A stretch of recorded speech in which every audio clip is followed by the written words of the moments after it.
Here I am to worship, here I am to bow down, here I am to say that you're my God.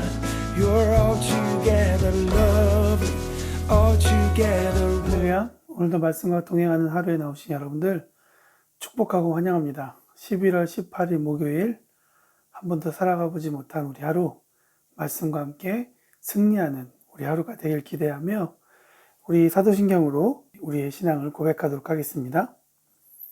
전능하사 천지를 만드신 하나님 아버지를 내가 믿사오며 그 외아들 우리 주 예수 그리스도를 믿사오니 이는 성령으로 잉태하사 동정녀 마리아에게 나시고 본디오 빌라도에게 고난을 받으사 십자가에 못 박혀 죽으시고 장사한 지 사흘 만에 죽은 자 가운데서 다시 살아나시며 하늘에 오르사 전능하신 하나님 우편에 앉아 계시다가 저리로서 산자와 죽은 자를 심판하러 오시리라. 성령을 믿사오며 거룩한 공예와 성도가 서로 교통하는 것과 죄를 사하여 주시는 것과 몸이 다시 사는 것과 영원히 사는 것을 믿사옵나이다. 아멘. 오늘 하나님께서 우리에게 주시는 말씀은 욥기 27장 13절부터 23절에 있는 말씀입니다. 함께 말씀을 읽도록 하겠습니다. 악인이 하나님께 얻을 분깃, 포악자가 전능자에게서 받을 산업은 이것이라. 그의 자손은 번성하여도 칼을 위하며 그의 후손은 음식물로 배부르지 못할 것이며 그 남은 자들은 죽음의 병이 돌 때에 묻히리니 그들의 과부들이 울지 못할 것이며 그가 비록 은을 티끌같이 쌓고 의복을 진흙같이 준비할지라도 그가 준비한 것을 의인이 입을 것이요 그의 은은 죄 없는 자가 차지할 것이며 그가 지은 집은 조매의 집 같고 파수꾼의 초막 같을 것이며 부자로 누우려니와 다시는 그렇지 못할 것이요 눈을 뜬즉 아무것도 없으리라. 두려움이 물같이 그에게 닥칠 것이요 폭풍이 밤에 그를 앗아갈 것이며 동풍이 그를 들어 올리리니 그는 사라질 것이며 그의 처소에서 그를 몰아내리라. 하나님은 그를 아끼지 아니하시고 던져버릴 것이니 그의 손에서 도망치려고 힘쓰리라. 사람들은 그를 바라보며 손뼉치고 그의 처소에서 그를 비웃으리라. 아멘. 코로나가 장기화되면서 우리 사회에 어려움들이 많습니다. 특히 코로나 블루라는 우울감과 공포, 불안했던 감정으로 묶였던 때가 있었는데요. 이제는 벌써 코로나 레드라는 즉 분노의 감정이 우리 사회를 들끓게 하고 있다. 우리 사회를 덮치고 있다라고 우리는 바라볼 수 있을 것입니다. 특히 위드 코로나 시대를 열어가면서 걱정이 되는 것은 어저께 기준 보니까 코로나에 걸린 환자의 수가 확진자가 3,000명이 넘어가는 또 기저질환자가 500명대가 되었다라는 그런 뉴스를 보며 참 뭔가 새롭고 희망적인 그런 날들을 기대했지만 그러지 못함으로 인해서 참 어려움을 또한 느끼게 됩니다. 위드 코로나가 되면서 경기도 더 나아질 것 같다 그런 기대감이 있었지만 오히려 경기는 더 어려워졌다라고 이야기를 합니다. 제가 기사를 하나 읽었는데요. 명지병원 정신건강의학과 김현수 교수님이 코로나 초기에는 종식에 대한 희망이 있었지만 그런 기대가 사라지면서 언제까지 이럴 거지? 라면 사람들에게 분노감이 올라오는 국면이라고 이야기를 하는 글을 보았습니다. 그러면서 이 분노는 억울함으로부터 출발한다라는 이야기를 썼는데 참 그 이야기가 그 문장 하나가 제 마음을 많이 사로잡습니다. 분노는 억울함에서 출발한다. 강동 경희대병원 김정우 교수님이 이런 얘기를 합니다. 코로나19 감염병은 나의 잘못으로 생긴 것이 아니기 때문에 억울함과 분함을 느끼기 때문에 사람들이 많은 분노를 일으킨다라고 이야기합니다. 특별히 폐업하고 실직하고 코로나19로 인해서 손해를 많이 본 사람일수록 특히 분함을 많이 느낄 수 있다라고 이야기를 한다는 것이죠. 또한 고강도 사회적 거리두기 때문에 스트레스를 풀 수 있는 환경이 많이 차단되었기 때문에 또 분노에 영향을 준다라고 이야기합니다. 만나야 할 곳을 만나야 할 사람을 만나지 못하고 가야 할 곳을 가지 못하기 때문에, 그런데 이렇듯 활동 범위가 줄어들기 때문에 에너지를 풀 곳이 없어 이런 감정이 많이 쌓여지게 된다라고 이야기합니다. 여러분, 억울함에서 시작되는 분노.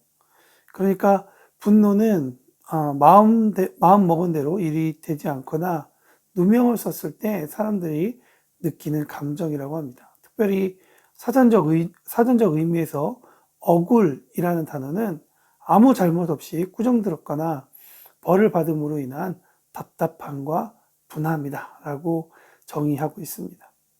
나는 못하는 거 없이 잘하고 있다고 생각하는데 주변 환경, 주변 사람, 특히 코로나 같은 그런 일들이 내가 직접 잘못해서 얻어지는 어떤 결과나 어떤 피해가 아니라 나는 아무것도 하지 않았는데 거의 2년 동안 이런 피해를 봐야 되는 상황이 있다면 어찌 억울하지 않을 수 있고 또 분이 일어나지 않을 수가 있겠습니까?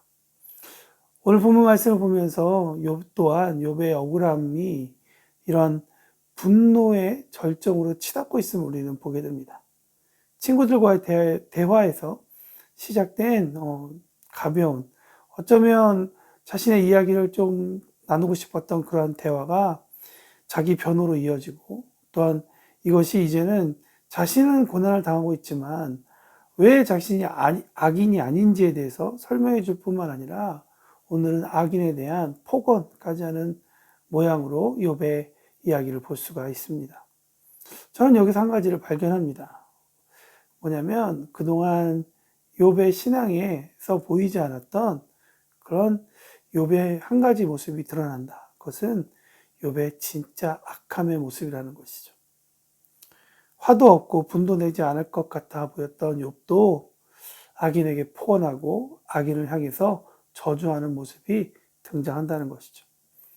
위기의 때가 되고 억울할 때가 지속되고 답답함과 분이 차오를수록 인간인 우리가 얼마나 악한 존재인지를 우리는 다시 한번 더 깨달을 수 있을 것입니다. 이러한 면에서 고난에 대해서 우리가 환영할 수는 없지만, 그러나 고난을 통해 하나님 앞에 서고 그분 앞에서 죄인인 우리를 발견하게 되는 것, 그리고 그 죄인들의 도움은 하나님뿐이라는 것을 되찾고 깨달아 고백할 때 아프지만 고난은 축복이다 라고 조심스럽게 이야기할 수 있을 것 같습니다. 이 사실과 믿음으로 우리는 억울함에서 시작되는 분노와의 싸움에서 이겨낼 희망을 볼 수 있을 것입니다. 예수님 때문에 말이죠. 아멘. 오늘 이 말씀으로 승리하는 저와 여러분이 되었으면 좋겠습니다. 욥은 자신이 의인이고 자신이 받아야 할 고난과 고통을 받아야 할 악인이 따로 있다라고 본문을 통해 우리에게 이야기합니다. 맞는 말이죠. 14절부터 21절까지의 말씀을 보면 악인은 칼 앞에 번성함으로 안전을 보장받지 못하고 칼 앞에서 도망친 사람들은 배부르거나 노년의 어떤 죽음이 아니라 과부들이 울지 못하는 상황 가운데 죽음을 맞이해야 되는 것이 어쩌면 당연할 수도 있습니다. 부유함을 자신을 위해서가 아니라 남이 가져가고 집은 망하고 두려움이 그 자신을 철저하게 무너뜨리게 될 것이라는 것 또한 맞을 수도 있습니다. 그렇죠. 악인은 철저하게 망해야 됩니다. 그런데 욥은 한 가지 잊은 사실이 있다는 것입니다. 하나님 없이 욥은 의인이 아니라 악인이라는 사실이죠. 그 또한 악인일 수밖에 없다는 것이죠. 그가 그렇게 하나님을 탓하고 의심하고 칭얼거렸던 그 하나님이 아이러니하게도 욥의 의가 되신다는 사실을 너무 고통스럽고 억울한 나머지 그는 잊고 있었다는 것이죠. 저와 여러분의 삶 가운데에도 이런 일이 있지 않습니까? 하나님을 잊어버리고 하나님께 불평하고 하나님께 원망하지만 우리가 하나님께서 우리의 의가 되신다는 그 사실 절대 잊지 않았으면 좋겠습니다. 혹시 그것을 잊어먹고 있는 분이 있다면 오늘 말씀 가운데 하나님께서 주시는 기회, 하나님께서 주시는 이 메시지를 통해 다시 한 번 더 저와 함께 돌아가기를 원합니다. 화가 났을 때 제가 급히 써내려간 글입니다. 고통인지 고난인지 알 수 없는 이 삶의 끝은 뭘까? 왜 이런 말을 듣고 참아야 하지? 굳이 하나님이 아니면 참아야 할 이유도 없는데 말이지. 여기서 나를 본다. 진짜 나의 모습. 분노하는 내 속 모습. 입을 열어 아직은 속에 있지만 넘치는 화. 왜 참아야 하나?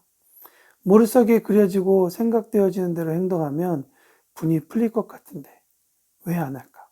안 하고 참는 일을 왜 하는 걸까? 화는 참아야 하나? 분은 눌러야 하나? 답은 무엇인가? 이성이 나를 짓누르고 신앙이 나를 짓누르고 누르고 있다면 해결될 부분은 무엇인가? 그 다음 스텝은 무엇일까? 참음의 다음 저 너머에는 무엇이 있을까? 한 가지 드는 생각은 끓어오르는 화와 분이 입술의 문턱을 넘어서는 순간 전쟁은 시작되고 땅에 쏟아져 버린 물과 같이 다시는 담을 수 없다는 것. 건설적인 전진이 아니라 미궁으로 빠지겠지. 사는 낙이 없다. 살아가야 할 이유가 무엇이라면 그 무엇이 사라지고 얻어지는 순간 살아갈 낙은 없다. 작가처럼 썼네요. 욥은 억울하고 분으로 화로 둘러싸인 나머지 22절에 하나님을 제대로 바라보지 못했다는 것이죠. 22절에 이렇게 써 있습니다. 하나님은 그를 아끼지 아니하시고 던져버릴 것이다. 이 구절을 보면서 내 분도 억울함도 조금은 사그러지게 되었습니다. 우리가 은혜의 시대에 살고 있구나. 악인에 대해서 이런 하나님의 마음이 요한복음 3장 16절에 누구든지 그를 믿는 자마다 멸망치 않고 영생을 얻게 하려는 마음으로 바뀌셨구나. 글쎄요, 바뀌었다는 말이 적절한 표현일지 모르겠지만 정확한 표현은 아닌 것 같아요. 원래 하나님이 우리를 사랑하시고 우리를 품으셨다는 그 사실인 것이죠. 이제 제대로 해석한 것을 보며 아까도 말했지만 우리는 은혜의 시대를 살고 있다는 것을 기억했으면 좋겠습니다. 결론입니다. 오늘 말씀을 읽으며 악인이 당해야 할 인생의 열매가 무엇인지를 살펴보는 저와 여러분이 되었으면 좋겠습니다. 그와 동시에 우리가 그런 삶이 아니라 완전 은혜로 22절에 말하고 있는 것처럼 아껴지지 않는 존재가 아니라 너무 사랑하셔서 그의 외아들 예수 그리스도를 이 땅에 보내시고 여러분과 저의 죄를 사해 주시고 십자가에 죽으셨다가 부활하신 은혜를 오늘 감사하는 이 아침이 되었으면 좋겠습니다. 그것을 위해서 우리가 기도하며 오늘 하루를 시작했으면 좋겠습니다. 한 가지 더, 매주 목요일은 청년교회를 위해서 기도하는데요. 특별히 우리 청년들에게 오늘의 이 감사가 이번 추수 감사까지, 주일까지 이어져서 감사로 은혜를 알아 다시 일어서는 청년들이 되도록 우리 청년들을 위해서 기도해 주시기 바랍니다. 한 가지 더 기도 말씀을 부탁을 드린다면 이제 곧 우리 항정직 임직자를 선거하고 뽑게 될 텐데요.